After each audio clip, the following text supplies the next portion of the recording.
Good evening, YouTube. Needle Bender 785 here in Florida with another video. This thing is right side up. It's a 4cx3000 Raspberry Pi controlled web interface, self-tuning, all that good stuff.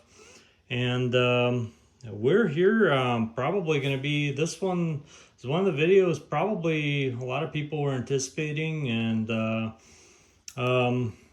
man, I'm actually kind of got a lot of stuff going on here. I finally got the belt the right length, and this thing is turning. It's remembering its position. It's working in harmony with the other two devices. I got the little coil in there. We got a emulated load of 3,000 ohms on there, and we obviously missing a few pieces.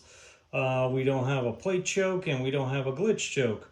Those things do influence the tune, but very slightly. Obviously, we're going to be fine-tuning this thing way more several times before we actually, start testing. But right now, I call this a rough test, where we can actually see this thing in action. We've got a nano VNA hooked up, and I rigged this up because I didn't want to install a relay. Plus, I didn't have RG393. I ran out a couple of months back before I moved, or I didn't bring it with me, so I'm gonna have to order some RG393 to actually make this work. But for now, this is what we got going on. We're just basically got our Pi network from the tube, and our capacitors are back there. Those are the row of 4 of capacitors.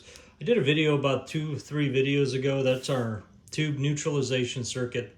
Helps the tube run cleaner and reduces IMD. Basically, the width of your signal. When you see somebody's really wide on sideband, that's called intermodulation distortion, and a lot of that is caused by either a really poor tune, because that can cause that as well, or within the tube itself. Anyway, won't go down that rabbit hole in this particular video, because I think I have like 2 videos on that. If you want to check it out, one I did on the 5000, and another one just recently on this 4cx3000.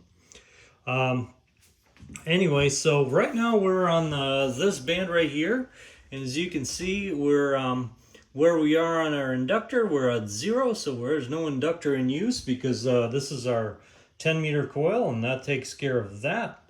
All the way up to probably about 26.5, and then you start to introduce the inductor there. But this is for your higher frequencies. It gets more heat, and it's also mounted perpendicular to the main coil to prevent any kind of magnetic coupling from taking place. So we're gonna see, first of all, we're gonna see how this manual tuning works, and we're gonna engage our tune button. And you see so these are actual dials, like you were actually turning. So as you can see, kind of like you're turning. So right now we're on tune, and as you can see, we are tuning. A little more, a little less. Anyway, you can see we got a 1.02 SWR. It's fantastic. It's running really good. Anyway, let's see more fun stuff. So I got some memory channels in here, which I'm gonna select. I'm gonna go to recall, and I'm gonna recall the 80-meter band, because that one takes the longest to tune, and I figured that would be the most fun way of showing you stuff. So right now we're going to go here, and we're going to select this 80-meter band, and we're going to click it. And this thing is going to go to tune, and I want to show you what's going on. Right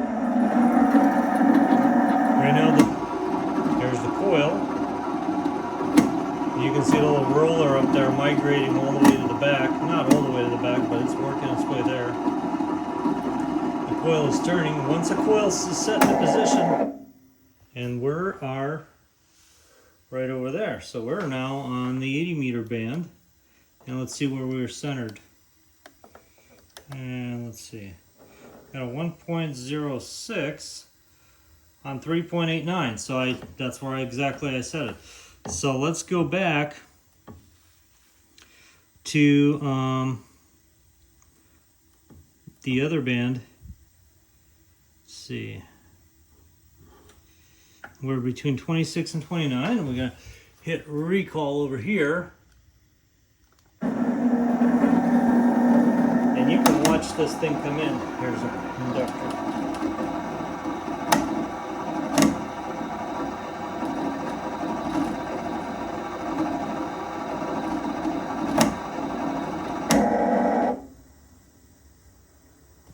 There we go. Let's see where we're centered. See if we got it all the way back where we wanted it. We were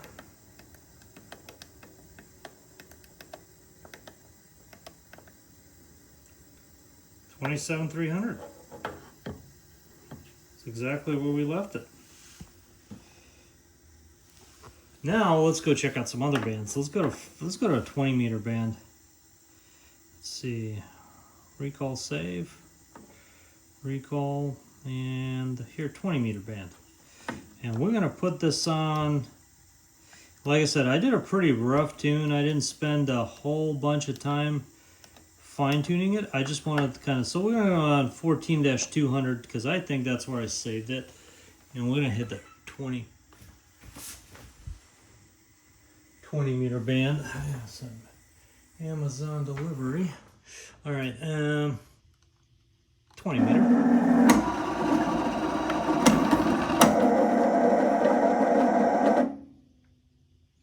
Here we go.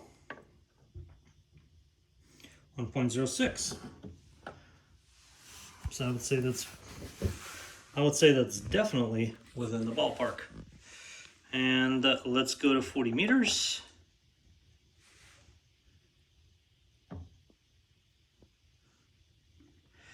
Let's go to 40 meters. Boom, right there. And let's hit our 40 meter recall switch. Boom.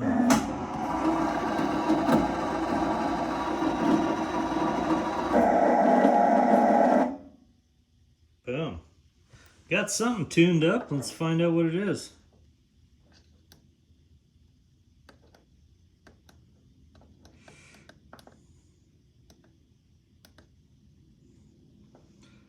Seven 1.17. That's the center of the band. That's where I left that.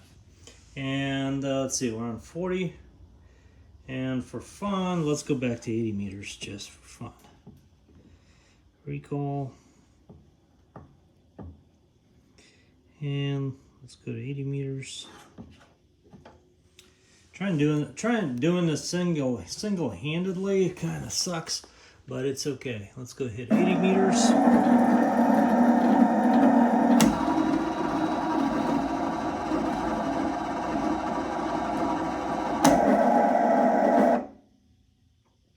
Now we got something tuned up. Let's find out what it is.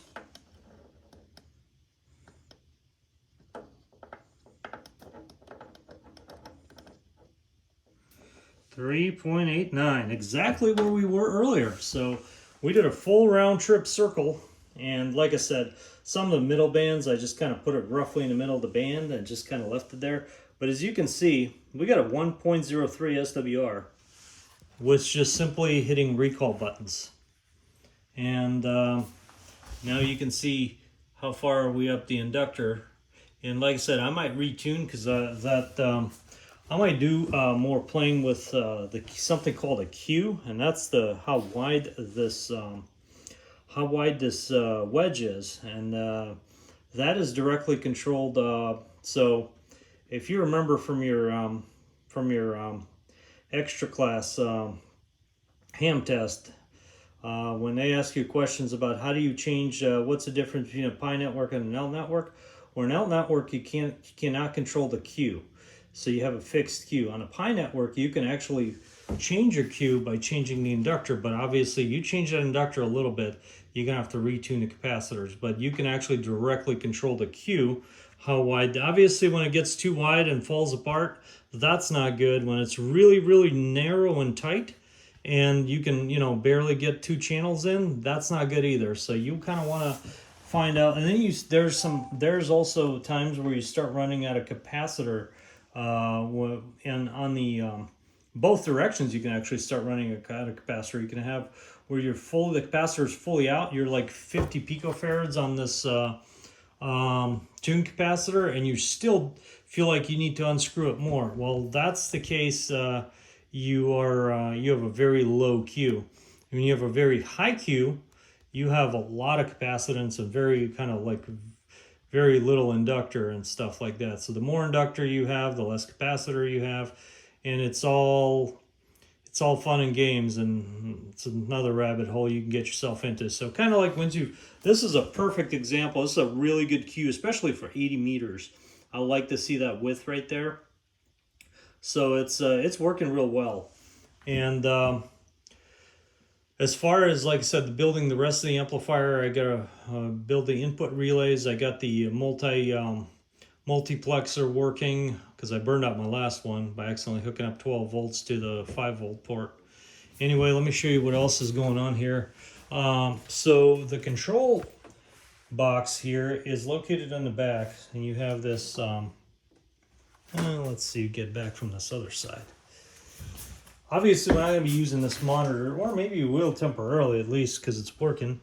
So there's the Raspberry Pi mounted to the back of this as your monitor cable. And this thing can run in something called a headless mode. Headless mode is when you don't need a monitor, don't use a monitor, and simply use a computer on your local network, and you just go to the IP address, because this is a web interface, and as you can see the IP address, that's the local IP address of this Raspberry Pi, the 127.0.0.1. That's something called localhost. So basically it is a web page, and I can access this web page from any computer that's on my local router. So I can actually see this in action from any locally connected computer. So technically speaking, you don't have to have a monitor, but I'm actually going to have a screen, an iPad size screen over here, where it's actually going to be touch screen, because I made these buttons intentionally so you can touch screen them. And you can see the bars, the progress bars, those maroon colored bars. They tell you how far up the capacitor you are before you reach the limit and the inductor. So obviously that's not working yet, that's not operational, and the buttons on the bottom, they go to relays that there's no relays connected to them yet. So, but that's pretty much it in a nutshell. Like I said, I promised this video a while back that we're going to be doing some tuning and setting this thing up. And like I said, I'm far from done as far as tuning goes, but it actually, it worked a lot easier. Tuning this thing was a lot easier than I initially expected. Everything just fell right into place. The inductor just started turning, and the tune was super easy, especially because you got to think this inductor is continuous inductor. So when you feel like you're running out of capacitor, you just make a small change to the inductor, and you're within. Because ideally, you kind of want to have both of them engaged a little bit. You don't want to run where both of those capacitors are at its limit. You can see that right now we're not really, 26 turns is what the limit is. So right now we're on turn 24 on our load. So we are pretty far out. So that tells me I might play with the Q a little bit. That means we might take some inductor out. But as you can see, we're not anywhere near. I'm actually thinking this is a 160 meter inductor, and that way it's working so well. But at 80 meters, I'm actually on 75 meters to be exact, but that wouldn't really change much. I would probably go 2 more turns to the back if I actually went to the lower portion of the 80 meter band. But I'm actually kind of thinking that this might originally have been a 160 meter inductor. It kind of looks big, but that's what she said. Anyway, so got this coil wired up, got this capacitor and the tubes in place. Obviously we have a shroud or chimney, and this is actually, we're not going to have this transformer sitting here because that's not good. We're going to have a metal, kind of a little metal cabinet inside a cabinet that's gonna separate this, and that's pretty much all that's gonna be in here. Vacuum relay right here, and we're gonna be coming out right about here somewhere with our output. So that's pretty much the progress on this thing. I'm really impressed with the software.